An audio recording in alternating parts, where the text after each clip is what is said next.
Hey, I'm Heather Brooker, here to help answer another common question from the sometimes confusing world of food. Today's question, gluten. It's all the rage these days, but what is it? And why is it trending like the latest TikTok dance craze? Let's get into it.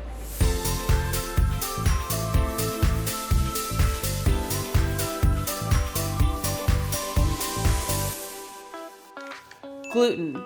We hear about it everywhere these days, and if you're trying to avoid it, you're probably amazed at all the places it can hide. But what is gluten, and why does it make some people sick? Gluten is a group of proteins found in some cereals, most famously wheat. It gets its name from what it acts like, glue. The gluten in wheat flour makes a sticky, gluey network that helps baked goods rise and hold their shape. Two cousins of wheat, barley and rye, also contain gluten. This makes gluten-free a bigger category than wheat-free. If you're avoiding wheat, gluten-free foods are safe for you. But if you're avoiding gluten, a wheat-free food might still contain barley or rye, so check your labels. For most people, whole grain wheat, rye, and barley are good sources of plant protein and fiber. But for people with three primary medical conditions, gluten is bad news. First up, wheat allergy, which affects some 2.4 million Americans. For those allergic to wheat, their body's immune system overreacts and attacks wheat proteins as if they were germs or parasites. Reactions can be mild, hives, or a mild stomach ache, or very severe, widespread rash or swelling, repetitive vomiting, difficulty breathing, and loss of consciousness. The most severe allergic reactions are life-threatening emergencies. Next on the list, celiac disease, which affects about 3 million Americans.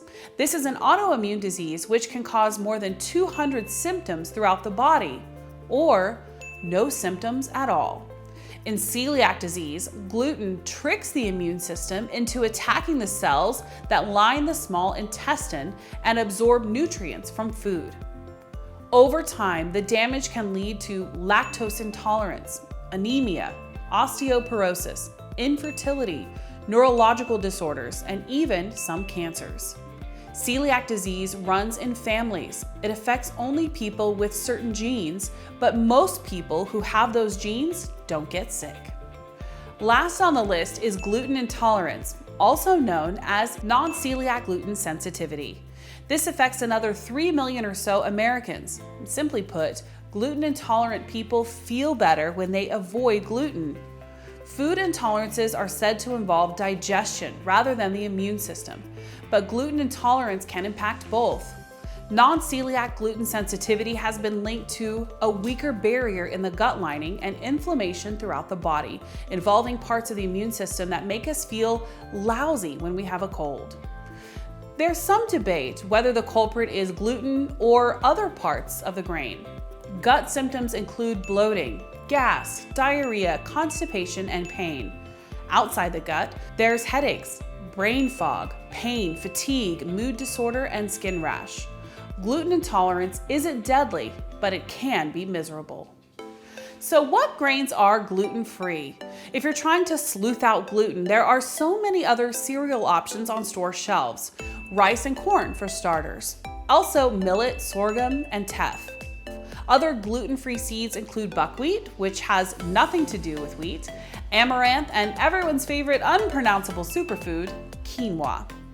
Now, oats are tricky. They contain protein similar to gluten, but most folks who can't eat gluten can eat pure oats. However, oats can get mixed with other grains on their trip from the farmer's field to the supermarket shelf. So unless your oats are labeled gluten-free, they probably contain some gluten. One more complication you might see, corn gluten or rice gluten in a list of ingredients. Don't worry, that's just another way to say corn protein or rice protein. So corn gluten and rice gluten are actually gluten-free. And if you're ready to throw up your hands in confusion, welcome to the party. It can be hard out there, but read your labels carefully and be sure to sign up for alerts on foodallergy.org to keep up with the latest. After all, your food should not make you sick, and we're here to help.